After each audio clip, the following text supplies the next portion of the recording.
નમસ્કાર વિદ્યાર્થી મિત્રો, સત્વા બાબા વિદ્યા સંકુલ વતી હું ભાવેશ વાળા આપ સર્વે વિદ્યાર્થી મિત્રોનું હાર્દિક સ્વાગત કરું છું। તો જીવ વિજ્ઞાનની અંદર આપણે પહેલું ચેપ્ટર જોયું, બરાબર? સંપૂર્ણ અભ્યાસ ડિટેલમાં કર્યો, નીટ રિલેટેડ થોડી ઘણી આપણે ડિસ્કસ કરેલી, રિવિઝન કરેલું, થોડી ઘણી પ્રશ્નોત્તરી પણ આપણે લીધેલી અને જોયેલી, બરાબર? હવે આજનું એક નવું ઇન્ટરેસ્ટિંગ જે ટૉપિક શરૂ કરીએ, ચેપ્ટર નંબર 8 સજીવ, બરાબર? એટલે કે કોષ, જીવનનો એકમ, આવું આપણી ટેક્સ્ટમાં લખ્યું હેડિંગ, જેને ઇંગ્લિશમાં જે કોષને સેલ કહેવાય, cell the unit of life.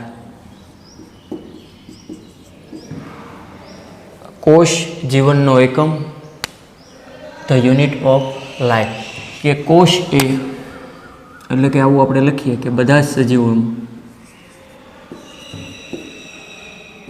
જ સજીવો કોષના બનેલા છે, કોષના બનેલા હોય, બરાબર? આવું આપણે આગળના ધોરણમાં, ધોરણ 9માં પણ તમારે ડિટેલમાં આનું ચેપ્ટર આવ્યું હતું, બરાબર? જે કોષ, કે બધા સજીવો કોષના બનેલા હોય। સ્ટેપ બાય સ્ટેપ આપણા ટેક્સ્ટ બુક મુજબ વાત કરીએ તો એમાંના કેટલાક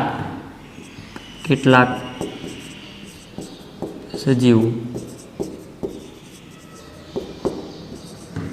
એક કોષમાંથી બનેલા હોય। બીજી વાત કરીએ તો કે કેટલાક સજીવો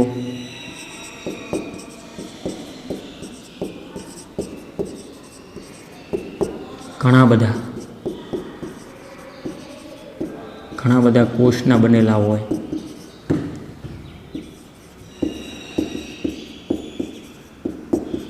આ બંનેને શું કહેવાય, જે આપણે અગાઉ ચેપ્ટર 1ની અંદર પણ આવી ગયું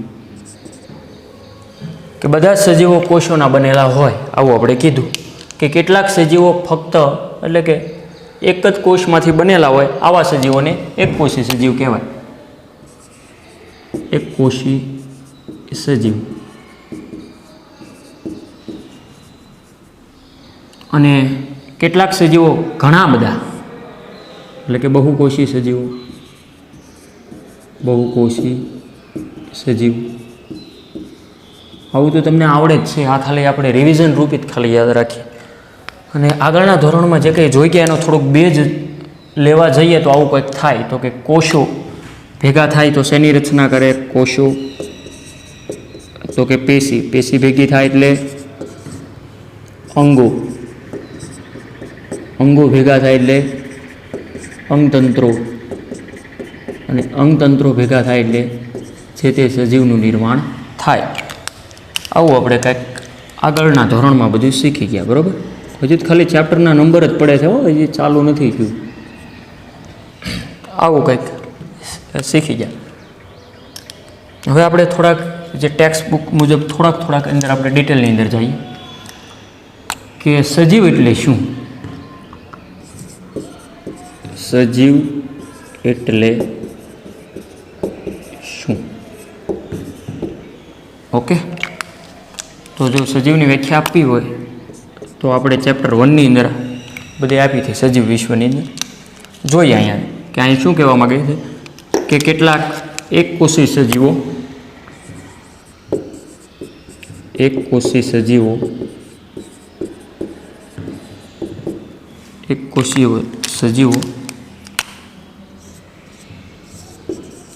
સ્વતંત્ર અસ્તિત્વ ધરાવે।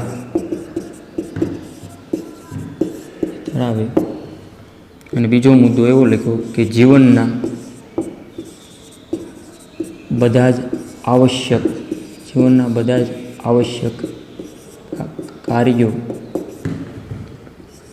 કાર્યો કરવા માટે સક્ષમ હોય। આપણે ફૂલ એન્ડ ફાઇનલ આપણે આવું કહીએ કે કે બધા જ જીવંત સજીવો માટે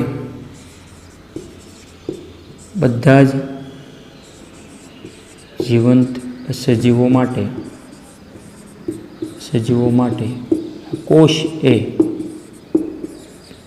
એ મૂળભૂત રીતે જો વાત કરી દેવી હોય તો કે કોષ એ મૂળભૂત રીતે રચનાત્મક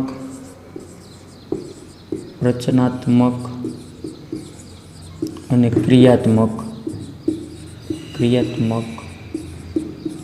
એકમ છે. આવું તમે બધું આગળના ધોરણોમાં શીખતા જ આવો છો, બરાબર. હજી મેં આ ચેપ્ટરની શરૂઆત જોઈએ, પણ આ બધું આગળના ધોરણને રિલેટેડ છે. જોઈએ સ્લો મોશનમાં તો કે બધા જ સજીવો કોષના બનેલા હોય, એમાં કોઈ ડાઉટ તો કે ના? આવું આપણે પહેલેથી શીખતા આવ્યું.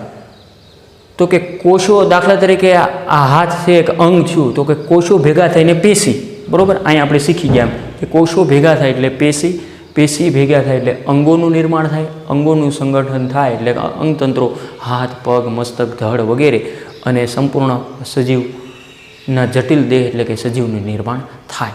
આવું આપણે પહેલેથી શીખતા આવીએ. અને સજીવની આપણે વ્યાખ્યા કરવી હોય તો કે સજીવની વ્યાખ્યા માટે આપણે ચેપ્ટર 1ની અંદર વૃદ્ધિ, પ્રજનન થયા પછી આ છે, તો કે એને આપણે આ સજીવનો જટિલ દેહને સમજવો ઘણો બધો અઘરો હતો. ઘણા બધા લક્ષણોના આધારે આપણે એવું કહી શકીએ કે આ સજીવ છે, પણ સાબિત ન કરી શકીએ, બરાબર. હવે થોડાક ડીપમાં લઈ જાઓ. હવે દાખલા તરીકે તમે સજીવ છો કે નિર્જીવ, આવો હું તમને પ્રશ્ન પૂછું તો ઘણાને એમ થાય, સાહેબ આ કાંઈ થોડો આવો પ્રશ્ન છે. તો કે સાહેબ અમે સજીવ જ છીએ. તો હું તમને એમ કહું કે સાબિત કરો, કેવી રીતે તમે સજીવ? તમે કહો સાહેબ આમ તો અમારામાં બધી પ્રક્રિયાઓ થતી હોય, શરીરની દેહધાર્મિક ક્રિયાઓ, જેવી કે અમે ખોરાક લઈએ, એનું પાચન પણ થાય, ઉત્સર્જન પણ અમે કરી આવીએ, પણ સાબિત તમે કર્યું નથી. હવે દાખલા તરીકે હૃદય ધબકે છે, બરાબર. હૃદય તમે બહાર કાઢીને બતાવશો કે આવડું ધબકે છે, બરાબર છે. જઠરની અંદર પાચન થાય તો તમે બહાર બતાવી શકશો? તો કે ના. તો એના માટે જે ચોક્કસ શબ્દ જે ટેક્સ્ટ બુક મુજબ લખેલો છે કે બધા જ સજીવો માટે કોષ એ શું કીધું? રચનાત્મક અને ક્રિયાત્મક એકમ છે. આ શબ્દ એની સાથે મેચ થાય. દાખલા તરીકે કોઈ પણ રચના લઈ લો, વનસ્પતિ, કે દાખલા તરીકે મનુષ્યના જઠરની વાત કરું, હું તમને એમ કહું જઠરમાં પ્રકાશ સંશ્લેષણ થાય તો કે ના થાય? લીલી વનસ્પતિમાં જ થાય. તો તરત તમને ખ્યાલ આવ્યું કે એ વનસ્પતિના પર્ણમાં જ તે પ્રકાશ સંશ્લેષણ થાય મોટાભાગનું. તો કે જઠરમાં તો કે પાચન થાય, બરાબર. HClનો સ્ત્રાવ થાય, બરાબર. એમાં જઠર રસ, તો કે એ તમને ચોક્કસ ક્રિયા, ચોક્કસ અંગ સાથે સંકળાયેલી જોવા મળે. બસ આ રીતના કંઈક આપણે થોડું ઘણું ડેફિનેશન આપી. તો કે સજીવ સમજવો હોય તો આગળ તમને ખબર છે, આગળ હવે તમે 11-12 આખું ક્લિયર કરો તો MBBSમાં, બરાબર છે, B ગ્રુપમાં એમાં 4.5 થી 5 વર્ષ સજીવ જ સમજવાનો છે, મનુષ્ય, બરાબર છે. આજે 5 ફૂટની હાઇટને સમજવા માટે 5 વર્ષ લાગે તો પણ હજી ઘટે. સંપૂર્ણ તમે એનું એનાલિસિસ ન કરી શકો, કારણ કે આપણે ભગવાન તો નથી, બરાબર. એટલે આ જટિલ દેહને સમજવો જે 5-6 ફૂટનો એ કોઈ સહેલી વાત નથી. આ ઘણી બધી જટિલ રચના કુદરતે આમાં સમાડેલી છે, એ બધી સ્ટેપ બાય સ્ટેપ આપણે સમજશું, બરાબર. તો અહીં આપણે પહેલો કોષ, કે બધા સજીવનો રચનાત્મક અને ક્રિયાત્મક એકમ કોષ છે. દાખલા તરીકે અત્યારે શ્રાવણ મહિનો ચાલે છે, બરાબર. હું એવું કહું કે ભાઈ માથે મોટી મોટી જટા હોય, બરાબર, ગળાની અંદર નાગદાદા બેઠા હોય, તો તમને તરત જ તે શંકર ભગવાન યાદ આવશે, કારણ કે ચોક્કસ લક્ષણોની સાથે. હવે હું તમને કહું મોટા સુપડા જેવા કાન છે, મોટી મોટી ફાંદ છે, સૂંઢ છે, તો તરત ગણપતિ દાદા યાદ આવે. એટલે ચોક્કસ નામ સાથે આપણને કેમ એ જ દેખાય. દાખલા તરીકે બિલાડી બોલું, તમને બિલાડી જ દેખાશે, સિંહ નહીં દેખાય. એમ આ સજીવ એટલે કે બધા જ જીવંત સજીવો માટે કોષ એ મૂળભૂત રીતે જોઈએ તો રચનાત્મક અને ક્રિયાત્મક એકમ છે. કોઈ પણ સજીવ, બરાબર છે, કોષોના જ બનેલા છે. આમાં કોઈ સંશય નથી ભાઈ, ડાઉટ જ નથી. કે કેટલાક સજીવો એક કોષમાંથી બનેલા હોય તેને એક કોષી સજીવો કહેવાય. દાખલા તરીકે આમાં આપણે ઉદાહરણો યાદ રાખ્યા હતા ચેપ્ટર 1ની અંદર. અમીબા છે, પેરામિશિયમ છે, પ્લાઝ્મોડિયમ, યુગ્લિના, ડાયનોફ્લેજેક્સ, ઘણા બધા હોય. બહુકોષી સજીવો તો કે પ્રાણીઓ આવી ગઈ, મોટાભાગની વનસ્પતિ આવી ગઈ વગેરે. સજીવ એટલે શું? આપણે ટેક્સ્ટમાં એક કોષી સજીવોના આધારે જો એવું સમજાવ્યું કે સ્વતંત્ર અસ્તિત્વ ધરાવે.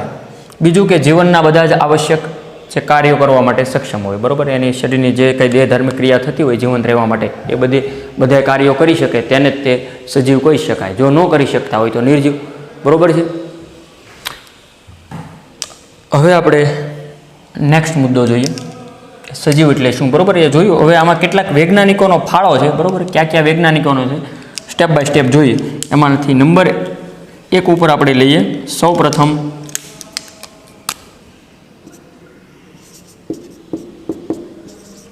પ્રથમ જીવંત કોષને જોનાર વૈજ્ઞાનિકનું નામ આપણે યાદ રાખવાનું છે, જોનાર, બરાબર. સૌ પ્રથમ જીવંત કોષને જો કોઈએ જોયો હોય તો એનું નામ છે એન્ટોન વાન લ્યુવનહોક.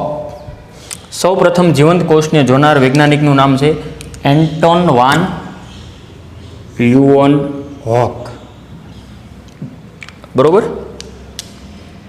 શેમાં જોયું હશે તો કે સૂક્ષ્મદર્શક યંત્ર, માઇક્રોસ્કોપમાં, બરાબર, કારણ કે કોષ નરી આંખે જોઈ શકાય, કોષ નરી આંખે જોઈ શકાય નહીં. ઘણા બધા કોષો તો એટલા બધા સૂક્ષ્મ હોય કે સાદા માઇક્રોસ્કોપમાં પણ ન જોઈ શકાય. એના માટે ઇલેક્ટ્રોન માઇક્રોસ્કોપમાં જોઈ શકાય, જે પ્રયોગશાળામાં લેબોરેટરીમાં હોય, બરાબર, ડિજિટલ માઇક્રોસ્કોપ, એમાં જોઈ શકાય. ત્યારબાદ થોડીક આપણે આગળ ડીપમાં વાત કરીએ. જીવંત કોષને જોયું, ત્યારબાદ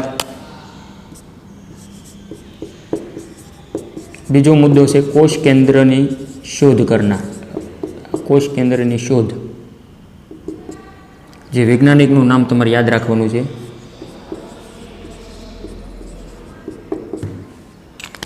રોબર્ટ બ્રાઉન. બહુ સહેલું નામ છે,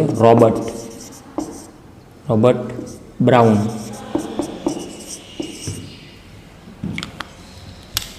કોષ કેન્દ્રની શોધ કોણે કરી? રોબર્ટ બ્રાઉને. હવે જે મુદ્દો લખું છું, જે આપણે ટેક્સમાં નથી પણ નીટ માટે કે નીટ રિલેટેડ છે એટલા માટે અહીં લખું છું કે સૌ પ્રથમ કોષ શબ્દ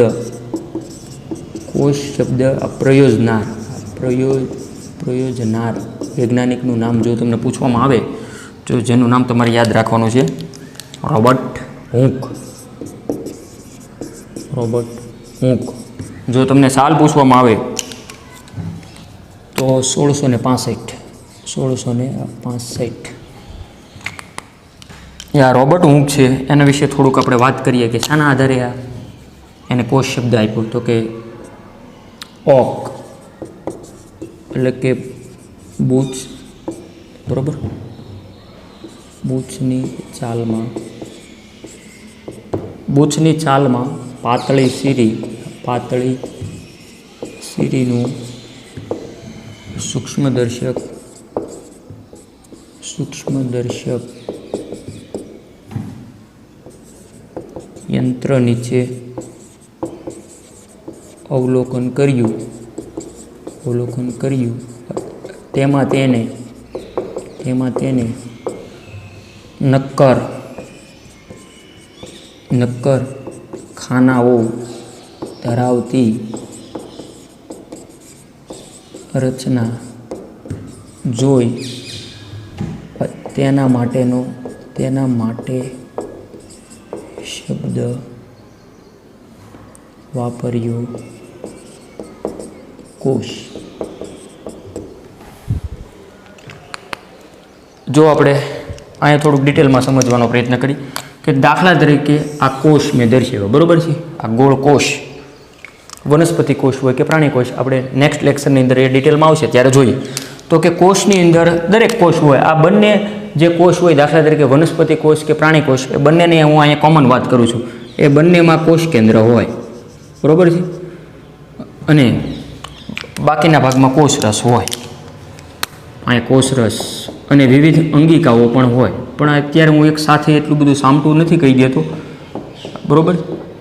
આપણે ધીમે ધીમે શીખવાનો પ્રયત્ન કરીએ. આ કોષ, બરાબર છે, અહીં મેં રેડ માર્કરથી હાઇલાઇટ કર્યું કોષ. તો કે કોષને સૌ પ્રથમ જીવંત જોનાર જો તમને પૂછવામાં આવે તો કોણ તમે યાદ રાખશો? Anton van Leeuwenhoek. જો કોષ કેન્દ્ર, જો અહીંયા મેં દર્શાવ્યું કોષની મિડલમાં કોષ કેન્દ્ર, તો એના માટે આવશે રોબર્ટ બ્રાઉન. અને નેક્સ્ટ મુદ્દો છે કે સૌ પ્રથમ કોષ શબ્દ પ્રયોજનાર વૈજ્ઞાનિક નામ છે રોબર્ટ હુક. શેના આધારે એને કીધું? ઓક, બૂચ, એટલે કે આ વનસ્પતિનું નામ છે. ઓક એટલે કે આ બૂચની ચાલમાં એણે પાતળી સીરી પાડી, બરાબર. બૂચ નામનું જે વનસ્પતિ છે એને એનો સેદ લીધો બ્લેડથી, બરાબર છે. પાતળો સેદ લઈ અને સ્લાઇડમાં મેકી અભિરંજિત કરીને માઇક્રોસ્કોપમાં જોયું એને, તો તેને શું જોવા મળ્યું? બરાબર કે એને પાતળી ચીરી પાડી સૂક્ષ્મદર્શક યંત્ર જે માઇક્રોસ્કોપ, બરાબર, યંત્ર નીચે તેને અવલોકન કર્યું ને તેમાં તેને જોયું કે નક્કર ખાનાઓ ધરાવતી રચના જોવા મળે. બરાબર, નક્કર ખાનાઓ એને આવા કંઈક જોવા મળ્યા છે આ ભાઈને, રોબર્ટ હુકને. જો અહીંયા મેં નક્કર ખાના દાખલા તરીકે આ રીતના હું દર્શાવું, આવા નક્કર ખાનાઓ જોવા મળ્યા અને જેના માટે શબ્દ વાપર્યો છે કોષ. બરાબર, એટલે કોષ શબ્દ સૌપ્રથમ પ્રયોજનાર વૈજ્ઞાનિક જો તમને પૂછવામાં આવી જાય તો જેનું નામ યાદ રાખશું, રોબર્ટ હુક. આટલી વસ્તુ ક્લિયર. નેક્સ્ટ મુદ્દો જોઈએ. નેક્સ્ટ મુદ્દાની અંદર આપણે જોઈએ કોષવાદ. કોષવાદ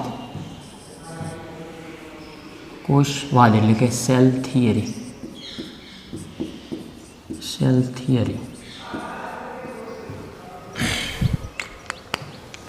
કોષવાદ. જો કે કોષવાદ છે એમાં બે વૈજ્ઞાનિકનો ફાળો છે જે યાદ રાખવાનો પ્રયત્ન કરવાનો. નંબર 1 આવશે કે કોષવાદ એ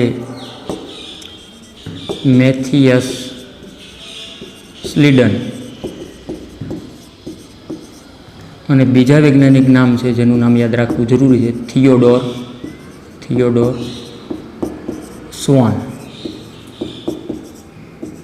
દ્વારા આપવામાં આવ્યો. બરાબર, આ બે વૈજ્ઞાનિકોના નામ તમે યાદ રાખ્યા. પહેલો વૈજ્ઞાનિક નામ છે કોષવાદ, તો કે કોણે રજૂ કર્યો? તો કે મેથિયસ સ્લીડન અને બીજા વૈજ્ઞાનિક નામ છે થિયોડોર સ્વોન. શું રજૂ કર્યું ડિટેલમાં જોઈએ તો કે મેથિયસ સ્લીડન છે એ વનસ્પતિ શાસ્ત્રી છે. બરાબર, વનસ્પતિ શાસ્ત્રી છે. તો આ ભાઈ છે એના કરતાં રોંગમાં, તો કે પ્રાણીશાસ્ત્રી છે.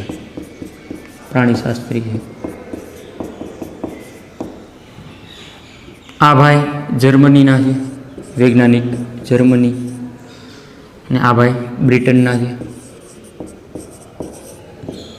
આજે ટેક્સના એક મુદ્દા આવી ગયા, હું શોર્ટકટમાં એક સાથે અહીંયા લખવાનો પ્રયત્ન કરું, જેને બોર્ડ વર્ક તો આપણે કહીએ પણ મારી ભાષામાં હું આને સ્માર્ટ વર્ક ગણું. બરાબર, કે થોડા બોર્ડની અંદર ઝાઝું બધું આવરી લે અને સરળતાથી યાદ રહે એ રીતના આખા મુદ્દા સ્ટેપ બાય સ્ટેપ લખું. બરાબર, તમારે ટેક્સ્ટની લાઇન ટુ લાઇન આવી જશે. ત્યારબાદ આ વૈજ્ઞાનિક જે ભાઈ આવ્યા તે આવ્યા છે 1838માં. બરાબર છે, ક્યારે આવ્યા? 1838માં. અને આ ભાઈએ જે વાત કરી એ ચાલશે એના કરતાં એક વર્ષ લેટ, એટલે 1839. ઓકે, એટલી વસ્તુ ક્લિયર. આમાં ટેક્સની 2-3 લાઈન આવી ગઈ એક સાથે. હવે મેથિયસ સ્લીડન છે એ વનસ્પતિ શાસ્ત્રી છે, તો સ્વાભાવિક છે કે એને વનસ્પતિ રિલેટેડ વાત કરીએ છીએ. અને થિયોડોર સ્વોન છે જે પ્રાણીશાસ્ત્રી છે, તો સ્વાભાવિક રીતે સમજી શકે કે તેણે પ્રાણીકોષ વિશે રિલેટેડમાં વાત કરેલી હોય. તો શું વાત કરી જોઈએ તો કે મેથિયસ સ્લીડન છે એણે એવું કીધું કે બધી જ વનસ્પતિઓ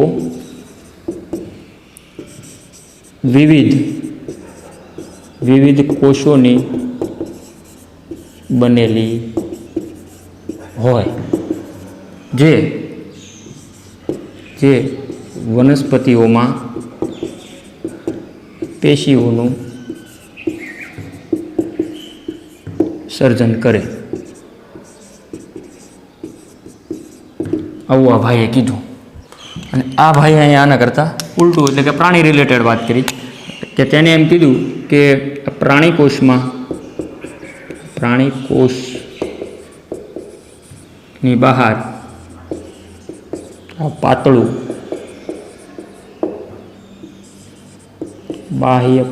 બાહ્ય પટલ આવેલું છે જેને કોષરસ પટલ કહેવાય. કોષરસ પટલ કહે છે એવું આ ભાઈએ કીધું, થિયોડોર સ્વોન. બધી જ વનસ્પતિઓ વિવિધ કોષોની બનેલી હોય અને જે વનસ્પતિઓમાં પેશીઓનું સર્જન કરે, એટલે કે કોષો ભેગા થાય તો પેશીઓનું સર્જન કરે.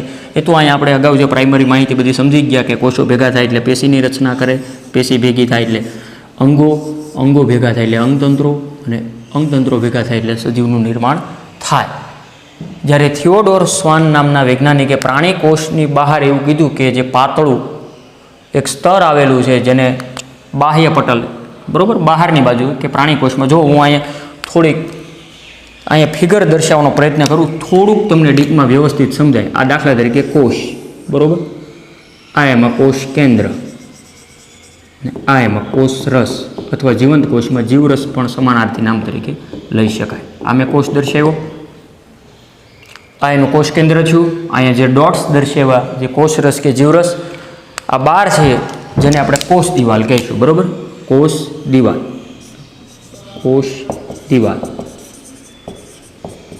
પણ કોષ દિવાલ પ્રાણી કોષમાં નથી, એ ખાસ યાદ રાખજો. જો નેક્સ્ટ મુદ્દો આવો આવશે કે વનસ્પતિમાં કોષ દિવાલ હોય, જ્યારે પ્રાણી કોષમાં કોષ દિવાલ હોતી નથી. એટલે કે અહીંયા શોર્ટમાં 1 ડોટ એટલે વનસ્પતિઓમાં કોષ દિવાલ હાજર હોય, કોષ દિવાલ હોય. જ્યારે પ્રાણી કોષમાં કોષ દિવાલની પણ કોષ રસ પટલ આવેલું હોય, બરાબર. દાખલા તરીકે હું અહીં દર્શાવું કે આ જે કોષ રસ પટલ, અહીંયા બીજો છે પ્રાણી કોષ માટે, બરાબર. આ જે કોષ રસ છે, આ મિડલમાં કોષ કેન્દ્ર છે, આ કોષ રસ, ને કોષ રસની જે ફરતે બહારની બાજુ અડીને આવેલું પટલ, બાહ્ય પટલ પણ તેને કહી શકાય. જો અહીં શું કીધું, બાહ્ય પટલ અથવા કોષ રસ પટલ કહેવાય. આ પ્રાણી કોષ માટે લાગુ પડે, બરાબર, આવું કંઈક હોય. અને આ છે એ વનસ્પતિ કોષ. હજી તો આપણે ડિટેલમાં આ બધું શીખવાનું જ છે, એટલે મૂંઝાતા નહીં. આ ડિટેલમાં શીખી જાઓ એટલે આખું ચેપ્ટર 8 ક્લિયર થઈ જશે. કોષ જીવનનો એકમ આખું પૂરું થઈ જાય, બરાબર. એમ કાંઈ એક જ લેક્ચરમાં બધું એક જ ઝાટકે આવડી જાય એવું જરૂરી નથી, બરાબર. મોટો પથ્થર હોય એને તોડવો હોય તો યાદ કરો શિલાનો નિયમ. મોટી શિલા હોય જે પથ્થર, એને તોડવો હોય તો દાખલા તરીકે 1000 હથોડા મારો ઘણ, ત્યારે એના 2 ભાગ થાય. તો હવે દાખલા તરીકે 1000મો ઘા તમે માર્યો ને 2 ભાગ થઈ ગયા, ને તમે એવો જગ જાહેર કરો કે ભાઈ જોયું કે આના 2 ભાગ થઈ ગયા, પણ ભાઈ બાકીના 999 ક્યાં ગયા, બરાબર છે. 999 ઘાય આમાં એડ તો થાય જ. 1000માં ઘાયે તૂટું, એમ આ બધું ધીમે ધીમે હજી ખાલી શરૂઆત જ છે. આમ ગણો તો ચેપ્ટરની પ્રસ્તાવના જેવું જ હજી બધું હાલે છે, બરાબર. તો એટલી વસ્તુ ક્લિયર, બધું આરામથી અહીંયા યાદ રહે એ માટે આપણે વ્યવસ્થિતમાં સમજાવવાનો પ્રયત્ન કરીએ. રેડી? આ એટલી વસ્તુ ક્લિયર કે કોષવાદ એ 2 વૈજ્ઞાનિકે. અહીંયા હવે આપણે આગળ વાત કરી જ દઈએ.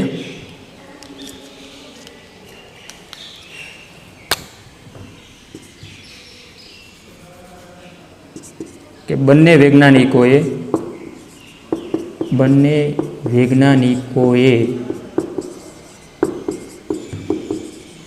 સંયુક્ત રીતે કોષવાદ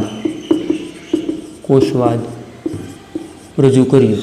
આ બંને વૈજ્ઞાનિકોએ જોયું કે ભાઈ મેથિસ સ્લીડને, કે આ જે થિયોડોર સ્વાન છે કે એ તો પ્રાણીશાસ્ત્રી છે, તો એણે કીધું કે ભાઈ આ તો શું કરશો, કે હું આ બધી કોષ રિલેટેડ માહિતી મેળવું છું, કે તું કે હું યાદ કરું છું.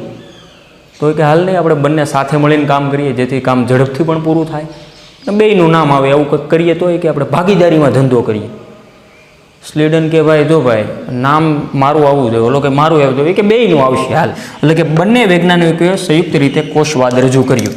અને તે પ્રમાણે જો થોડીક વાત કરવી હોય તો એણે 2 મુદ્દા આપ્યા. એટલે કે તે પ્રમાણે 2 મુદ્દા આપ્યા, એ ખાસ યાદ રાખવા. જે કયા મુદ્દા આપ્યા, જો અહીંયા લખું. નંબર 1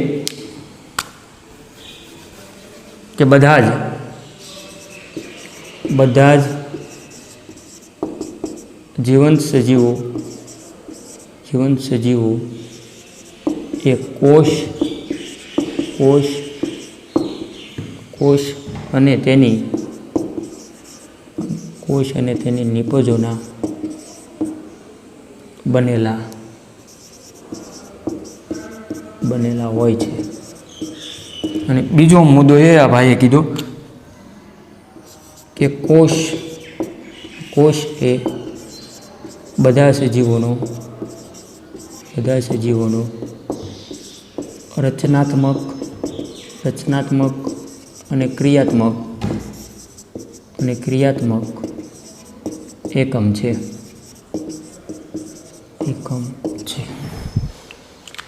આ બંને વૈજ્ઞાનિકોએ સાથે ભેગા થઈને જે કોષવાદ રજૂ કરવાનો પ્રયત્ન કર્યો તો એને આવા બે જે સિદ્ધાંત આપવાનો પ્રયત્ન કર્યો કે બધા જ જીવંત સજીવો કોષ અને તેની નિપજોના બનેલા હોય. એ તો આપણે સમજી શકીએ કે દાખલા તરીકે કોષમાંથી પેશી અંગ લ્યો તો આખરે જોવો ઇનડાયરેક્ટ રીતે તો કે એ બનેલું છે કોષનું જ છે, બરાબર. એવી રીતના કોષ એ બધા સજીવોનો રચનાત્મક અને ક્રિયાત્મક એકમ છે. આ બંને વૈજ્ઞાનિકે આવું કીધું, પણ એક એની મર્યાદા હતી જે ખાસ યાદ રાખવાની છે કે નવા કોષો કે આ સિદ્ધાંત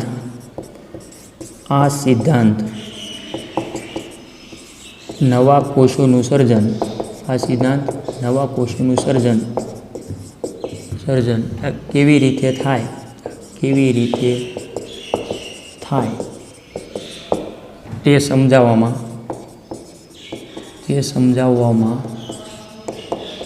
અસમર્થ રહ્યો. આ છે એની મર્યાદા થઈ, બરાબર. તો એની મર્યાદા ખાસ યાદ રાખજો, મર્યાદા.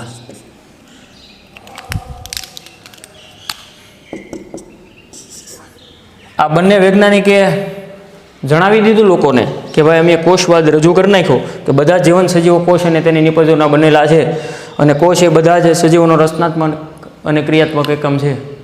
કોઈક મારી તમારી જેવો ડાયો માણસ પણ એમાં હશે કે ભાઈ એની સાબિતી આપો કે ભાઈ કોષો કઈ રીતના સર્જાણા. તો બે વૈજ્ઞાનિક એકબીજા સામું જોયું કે હેઠું જોઈ દે ભાઈ, સાબિતી છે તારી પાસે? બોલો કે હું તો પ્રાણી શાસ્ત્રી છું. કે ભાઈ પ્રાણી હોય કે વનસ્પતિ, સાબિતી નથી. તો શું કીધું? આ સિદ્ધાંત નવા કોષોનું સર્જન કેવી રીતે થાય છે તે સમજાવવા માટે અસમર્થ રહ્યો. પછી બંને વૈજ્ઞાનિકો શાંતિથી બેસી જાય કે આ બધું એવું ઘેરે કે ભાઈ તને આમાં કાંઈ ફાવશે? કે મને ક્યાં ફાવે? કે તો મને ફાવતું હતું કે હું તારી યાર પાર્ટનરી કરવું, કે મારું એકલાનું જ નામ ન રાખવું. પછી એક નવા ત્રીજા વૈજ્ઞાનિકની એન્ટ્રી થાય છે જે ખાસ યાદ રાખવાનું છે. 1855 ભાઈ આવ્યા, રુડોલ્ફ વિર્શો. રુડોલ્ફ અહીં આપણે ઉપર લખી જેથી કરીને બધું સામી જાય, બરાબર. રુડોલ્ફ વિર્શોએ સૌપ્રથમ જણાવ્યું કે નવા કોષો એ પૂર્વ અસ્તિત્વ ધરાવતા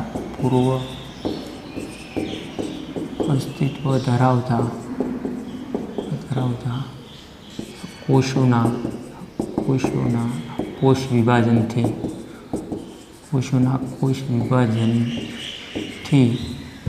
અસ્તિત્વમાં આવે છે. એટલે કે ઘણા વર્ષો વીતી ગયા ને, આ બંને વૈજ્ઞાનિકો શાંતિથી બેઠા જ રહ્યા. પછી આ જે વૈજ્ઞાનિક આવ્યા રુડોલ્ફ વિર્શોએ ક્યારે કીધું એ ખાસ યાદ રાખવાનું છે. 1855 આ ભાઈએ કાંઈક આવી વાત કરી. જુઓ, ઘણા વર્ષોનો સમયગાળો વીતી ગયો, બરાબર. 38, 39 એ બંને દાખલા તરીકે રાઉન્ડ ફિગર આપણે 40 ગણી લઈએ તો કે 55, એટલે કે 15 વર્ષ સુધી બંનેને કાંઈ આઈડિયા બેસો ને. પછી રુડોલ્ફ વિર્શો નામનો જે વૈજ્ઞાનિક આવ્યો એણે એવું કીધું, સૌપ્રથમ એવું જણાવ્યું કે નવા કોષો છે ભાઈ એ બીજું કાંઈ નથી, પૂર્વ અસ્તિત્વ ધરાવતા કોષોના કોષ વિભાજનથી બને. દાખલા તરીકે કોષોના ભાગલા પડે, આ એક કોષ હોય, બરાબર, અને નવા કોષો સર્જાણા 2 તો કે એના ભાગલા જ પડ્યા. આ 2 ના 4, 4 ના 8 ગુણનની રીતે આના ભાગલા પડતા થાય, કોષ વિભાજન જેને કહેવાય, બરાબર. આવું બધું કોષ વિભાજનથી જ અસ્તિત્વમાં આવ્યા. પછી બંને વૈજ્ઞાનિકો ભેગા થયા કે ભાઈ આ કોઈક માર્કેટમાં કોઈક નવો વૈજ્ઞાનિક આવ્યો લાગે.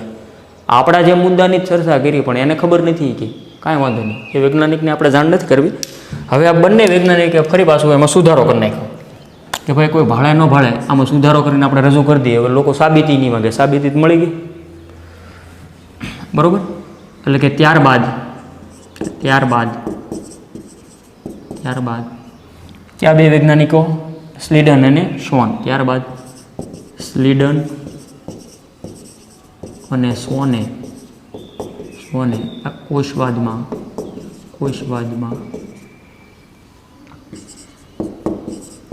સુધારો કરી રજૂઆત કરી. રજૂઆત કરી, બરાબર. શું રજૂઆત કરી એ ખાસ યાદ રાખવા જેવો મુદ્દા છે. એણે એવી રજૂઆત કરી, બે મુદ્દા અહીંયા આપણે જે જોયા એમાંનો પહેલો મુદ્દો તો સેમ ટુ સેમ એ જ છે કે બધા જ જીવંત, બરાબર, બધા જ જીવંત સજીવ, બધા જ જીવંત સજીવ એ કોષ અને તેની નિપજોના બનેલા છે. અને બીજો મુદ્દો એવો કીધો કે બધા જ કોષોનું સર્જન પૂર્વ અસ્તિત્વ